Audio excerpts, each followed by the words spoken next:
Warning, my dear brother, be careful how you plan. You're working with the power of God's own holy hand. Atomic power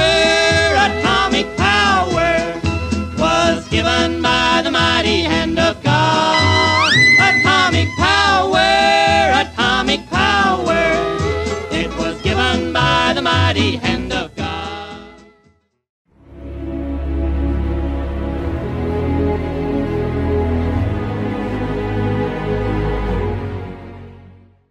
Tout fléau a un commencement, tout bouleversement une origine. Bonjour à tous et bienvenue dans Chronique Post-Apocalyptique. L'histoire de notre monde est parsemée d'actes pas très reluisants. Certains n'ont pas forcément eu des conséquences à long terme. Pour d'autres, ils ont directement influencé le futur de notre monde. Lorsque de tels événements arrivent, tout n'est pas à jeter, le mal est fait de toute façon, alors autant essayer d'en tirer le meilleur. Mais quand une seule décision prise il y a très longtemps continue d'influencer fortement sur notre vie, comment peut-on s'en défaire? Et si finalement il était déjà trop tard et qu'il n'y avait plus rien à faire? Générique.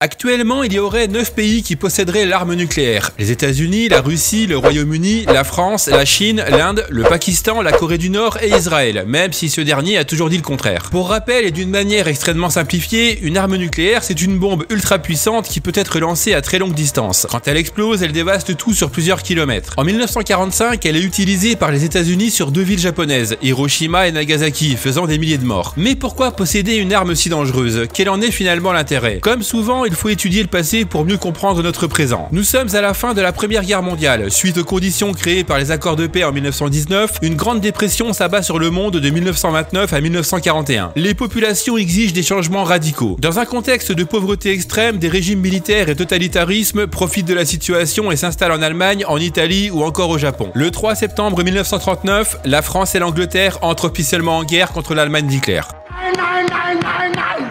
Le 21 septembre, les SS tiennent un meeting où ils annoncent clairement la couleur, déporter tous les juifs dans des camps dans un seul but, les exterminer. La population juive prend conscience qu'elle n'aura droit à aucune protection officielle de la part des autorités de leur pays. Leur seule chance, quitter clandestinement l'Allemagne et l'Europe pour éviter d'être emprisonnés et déportés. Parmi ceux-ci, il y aura Albert Einstein, Otto Frisch, Lise Meitner et Eugene Wigner qui travaillent tous sur les propriétés de l'atome. Et quelles propriétés? Ils travaillent sur l'événement majeur du XXe siècle, la fission nucléaire, un phénomène par lequel un noyau atomique est scindé en deux, produisant une réaction nucléaire dégageant une quantité d'énergie très importante. Obtenir une quantité d'énergie à partir de rien, c'est bien, s'en servir pour autre chose, c'est encore mieux. Les physiciens du monde entier en sont certains, grâce à la fission nucléaire, l'arme la plus puissante jamais inventée va pouvoir voir le jour. Cependant, un problème majeur se pose. Et si les Allemands sont les premiers à la posséder? De l'avis de tous, ce serait une catastrophe à l'échelle mondiale, et vu le contexte, il va falloir aller très vite. Les physiciens nucléaires, Léo Szilard, Edward Teller et Eugene Wigner, sont convaincus que l'énergie libérée par la fission nucléaire peut être utilisée dans des bombes par l'Allemagne nazie. Ils persuadent Albert Einstein, le plus célèbre physicien de l'époque, d'avertir de ce danger le président des États-Unis. Cette lettre, datée du 2 août 1939, est célèbre pour avoir été à l'origine du projet Manhattan, permettant ainsi aux États-Unis d'acquérir l'arme nucléaire. Détail intéressant, il semble qu'Einstein n'ait fait que la signer. Ainsi, quand on entend que ce dernier est à l'origine de l'arme nucléaire, c'est totalement faux. Le projet atomique découle bien de sa célèbre formule E égale MC2, mais son implication s'arrête là. Après avoir pris connaissance du contenu de la lettre, Franklin Roosevelt autorise la création d'un comité consultatif pour l'uranium. Les bases du projet Manhattan sont créées. Si le but des États-Unis est entre autres choses d'étudier la fission à des fins énergétiques, leurs recherches prennent un tournant totalement différent lorsque les Japonais détruisent la flotte américaine à Pearl Harbor le 7 décembre 1941. 2 jours plus tard, le 9 décembre, les États-Unis entrent en guerre à leur tour. C'est dans un contexte de violence extrême qui enflamme une bonne moitié de la planète qu'en 1942, après plusieurs années de préparation, les États-Unis se mettent concrètement à développer le concept de la fission nucléaire. 10 Disposer d'une arme absolue devenait une urgence. Il faut enrayer la guerre et arrêter le massacre coûte que coûte sur les deux fronts, dans le Pacifique et en Europe. Le projet Manhattan était né. Ce projet est colossal, un budget de 2 milliards de dollars, soit près de 30 milliards de dollars de nos jours, dont 90% consacrés à la construction des usines et à la production des matériaux fissiles. 130 000 personnes mobilisées, une trentaine de sites ultra secrets disséminés dans tous les États-Unis et plus encore. Le projet Manhattan, ainsi nommé en raison de la présence à New York de son bureau principal de liaison, est sans conteste l'un des projets les plus importants de la Seconde Guerre mondiale. Pendant des années, des militaires et des savants collaborent pour mettre au point une arme dotée d'une capacité de destruction sans équivalent. La peur que l'Allemagne nazie soit la première à mettre au point la bombe atomique explique d'ailleurs en partie l'importance des moyens affectés au projet par Washington. Le projet militaire est bien gardé et tous les employés sont tenus au secret. Tous les services sont cloisonnés et mis à part les plus hautes autorités civiles et militaires, personne ne sait exactement sur quoi ils travaillent. Par sécurité et pour éviter les curieux, le site de test est isolé et son accès placé sous haute surveillance. Le 16 juillet 1945, les États-Unis testent la première bombe atomique de l'histoire à Alamogordo au Nouveau-Mexique. Le monde entre dans l'ère nucléaire marquée par la course aux armements et mettant la planète face au péril de sa propre destruction. La détonation de Gadget, la première bombe atomique de l'histoire, dégage une énergie phénoménale. Ce premier essai d'une arme nucléaire réalisé par les forces armées des États-Unis, répondant au nom de code Trinity, est un succès. Cette arme peut tuer potentiellement quelques milliers de personnes. L'expérience est un succès, mais pris par le temps, les essais s'arrêtent là. La bombe, de par sa conception, est relativement simple. Les scientifiques sur place décident donc de ne pas faire de tests supplémentaires et de passer directement à l'étape suivante. Mais comment est-on passé aussi rapidement d'un premier essai à une bombe opérationnelle? La décision de procéder au bombardement atomique d'Hiroshima le 6 août 45 et Nagasaki le 9 août de la même année a été prise largement avant l'essai du 16 juillet. Les armes atomiques Little Boy et Fat Man ont déjà été transférées vers les bases d'où elles partiront pour le Japon. Les équipes qui devront procéder au bombardement atomique ayant été entraînées des mois auparavant. Il y a donc une vraie volonté de pouvoir utiliser ces armes à un moment donné. En Europe, écrasée sous les bombes, assaillie de tous les côtés, l'Allemagne nazie voit sa capitale, Berlin, investie le 30 avril par les soviétiques. Hitler se donnant la mort dans son bunker ce même jour. Le 8 mai 1945, l'Allemagne capitule, ce qui met fin à la guerre en Europe. En Asie, l'empire du Japon n'en a pas fini et il défend ses territoires conquis que les Américains reprennent au prix de lourdes pertes. Cette guerre n'a que trop duré et il est temps de frapper un grand coup pour y mettre un terme. C'est ainsi que se justifieront les Américains. Selon eux, les conséquences et le coût d'une invasion du Japon impliqueraient entre 500 000 et 1 million de soldats pour un funeste bilan de 220 000 à 500 000 morts. En tant que commandant en chef des forces armées, le nouveau président Harry Truman veut absolument la capitulation inconditionnelle du Japon. Il sait pertinemment que cet objectif sera difficile à atteindre et pour éviter une longue et difficile bataille, Truman décide de faire exploser la bombe atomique. Les États-Unis avaient-ils vraiment peur de se lancer dans une bataille interminable? Au vu des moyens et des sommes colossales engloutis dans le projet Manhattan, la peur n'entrait pas vraiment en ligne de compte. Le développement de l'arme nucléaire avait été accéléré de peur que l'Allemagne nazie y arrive avant eux. L'histoire nous a clairement montré qu'ils étaient extrêmement loin d'y parvenir, ces recherches n'étant pas forcément une priorité pour eux à l'époque. Ainsi, à la veille de 2 tueries de masse, les États-Unis se trouvent encore une excuse. Pour tout dire, ils n'avaient pas le choix. Il leur fallait montrer au monde entier leur puissance. Il leur fallait montrer qu'ils n'avaient pas fait toutes ces recherches pour rien. Le 26 juillet, un ultimatum est adressé au Japon exigeant une capitulation sans condition, sans quoi elle subira une destruction rapide et totale. Le lendemain de l'ultimatum, à Tokyo, le premier ministre Suzuki, pressé par les journalistes de donner son sentiment, emploie le terme mokusatsu qui peut être traduit par ignorer ou sans commentaire, voire par traiter avec mépris. C'est cette dernière interprétation que les agences de presse américaines vont relayer et c'est ainsi que le verra Washington. On ne saura jamais si les Japonais demandaient un délai de réflexion ou s'ils repoussaient purement et simplement l'ordre des Américains. La suite, malheureusement, on la connaît et on ne va pas trop s'éterniser dessus. Si vous voulez en savoir plus, j'ai fait une chronique à ce sujet, je vous mettrai le lien dans la description. Au lendemain des bombardements sur Hiroshima et Nagasaki, le terme bombe atomique fait son apparition à la une de toute la presse internationale. Les implications politiques et culturelles du développement des armes nucléaires sont profondes et durables et l'expression âge atomique est inventée par le journaliste William Lawrence du New York Times.